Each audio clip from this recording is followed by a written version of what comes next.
ఇంతవరకు మనం ఏం నేర్చుకున్నాం అనేది క్విక్గా రీక్యాప్ చేసుకున్నట్లయితే మొట్టమొదటిగా అసలు ఆంటర్ప్రినర్ ఎందుకు అవ్వాలి, ఆంటర్ప్రినర్షిప్ అంటే ఏంటి, what is startup, what is innovation, అసలు ఇందులో ఆ సత్తా ఉందా లేదా, ఆంటర్ప్రినర్ అయ్యే సత్తా మనకుందా లేదా అనే విషయాన్ని మనం మొదటి ఎపిసోడ్స్లో తెలుసుకున్నాం.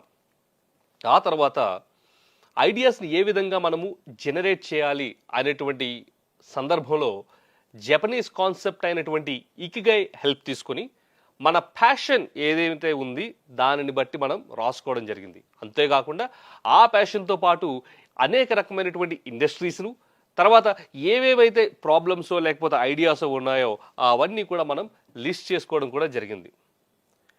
ఇది లిస్ట్ చేసుకున్నాక ఒక్కొక్కటిగా మనము ఫిల్టర్స్ అప్లై చేసుకుంటూ రావడం జరిగింది. మొట్టమొదటి ఫిల్టర్ ఏంటంటే స్కిల్, దానికి సంబంధించినటువంటి స్కిల్ నా దగ్గర ఉందా లేదా. రెండోది ఈ యొక్క ప్రాబ్లం కానీ ఈ యొక్క ఐడియా కానీ మార్కెట్లో ఆపర్చునిటీ ఉందా లేదా. మూడవది is the market ready to pay for it, అనగా దీనికి రివార్డ్ ఉందా లేదా అనేది మొట్టమొదటిగా 3 ఫిల్టర్స్ మనము అప్లై చేసి